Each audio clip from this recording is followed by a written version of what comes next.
Well, Mr. Ewenla, we've heard you talk about who should be driving, who shouldn't be playing, but a lot of people, they're not getting the service that they do require in that scheme. Could you tell us, why do we have only 3% coverage of this scheme? Thank you very much. I need to clarify a particular issue, and I want us to take good note of that. Majorly, the challenge we have in this industry is that of the risk exposure or risk management. I have mentioned something because of my presentation this morning, that it was designed at the beginning that certain number of enrollees must be at a particular facility for the enrollees to access good quality care.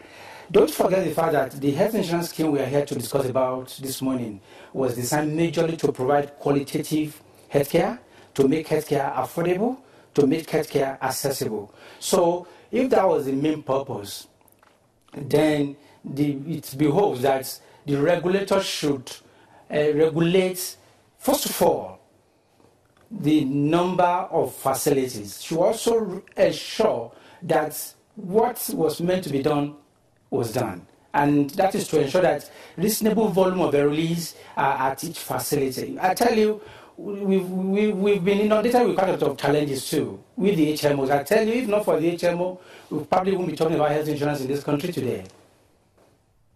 It is actually felt that perhaps, if you can listen to me, it is of the view from the NHIS boss that perhaps the HMOs are not doing their required role and perhaps should be scrapped. No. You see, one thing is very clear. It is no longer government business to do business, all right? So if the right framework is put in place on the scheme, especially for the social health insurance, I want us to get this right. What we are here to discuss about, what brought us to this level, is the fact that this scheme we're talking about is not NHIS scheme. NHIS is meant to be the regulator. NHIS was given the fund for the federal civil servant to manage, and now the focus has changed from regulating the scheme to managing the funds. So NHIS is now an operator, at the same time a regulator. There's a change of power, there's a misplacement of priority here, and I think that is the focus, and that should be the focus of this discussion, because if that fund leaves NHIS and it's in different pockets today, NHIS, I tell you, the scheme will work. Majorly what we need to address is this. There are 3 levels of healthcare services across the globe. We have primary, secondary, and tertiary.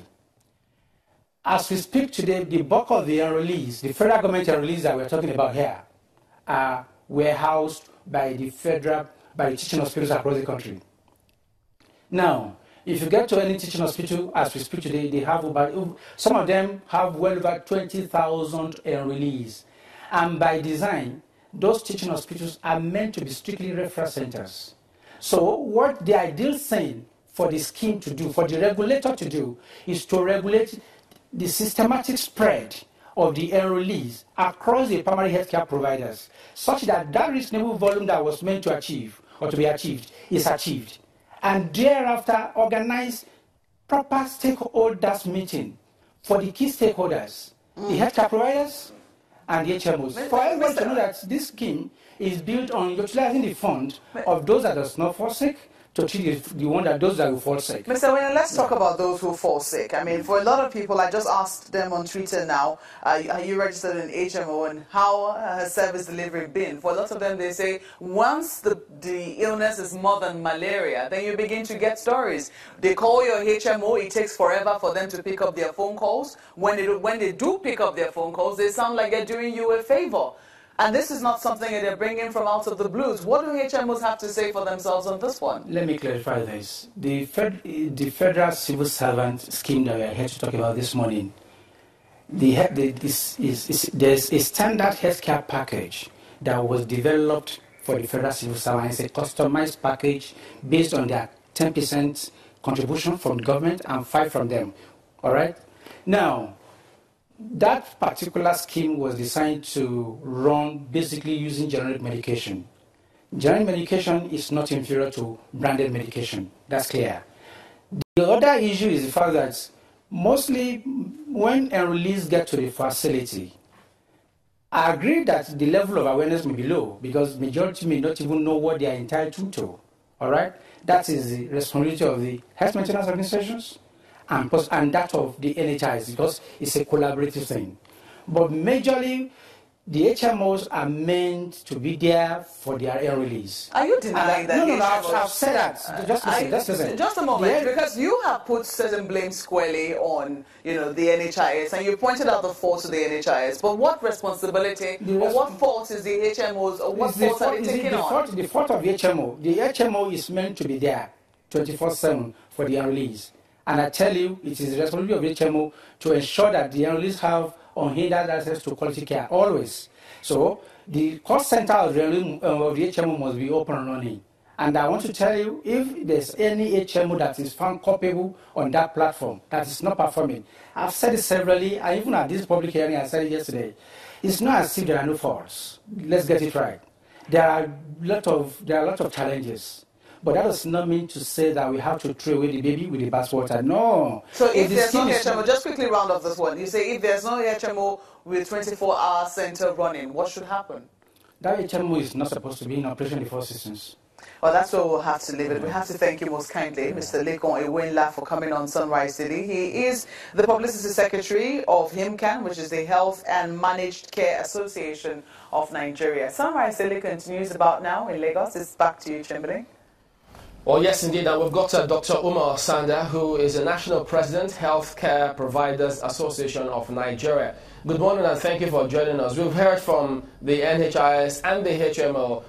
Speaking about the hospitals, what is the main challenge that you have that makes this scheme practically difficult for the enrollees? We've heard from the NHIS and the HMO.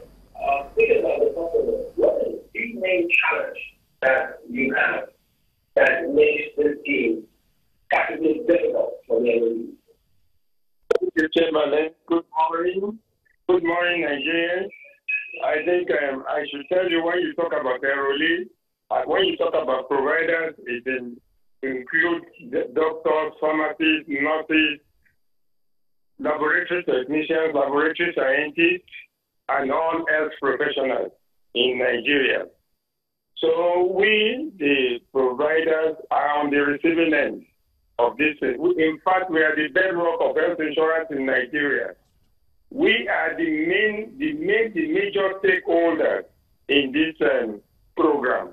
It's a very good program for Nigerians, and since 2005 when it was started, there have been challenges. We know there will be challenges. When you come to private providers who establish their centers with life savings or high interest rate loans from bank, high running costs, staff overhead, fuel consumption, drugs, equipment, definitely, and they pay a lot of taxes, definitely you will have problems. And I must tell you, we don't discriminate. Let me put it that way. We don't discriminate, especially private providers do not discriminate between patients under health insurance and other categories. Because to us, as private facilities, enrollee satisfaction is the key to our provider. The problems we've been facing is that, the benefit package are two sides. There are two elements. They are overloaded to what we can provide at times. And in fact, the capitation is too little to cover the benefit package. And the problem that arises with the provider is that when you make tertiary center, that is the universities, the special medical centers, primary providers, you run into a problem. You cannot tell me people should be treating malaria. These are things that should be done by primary providers.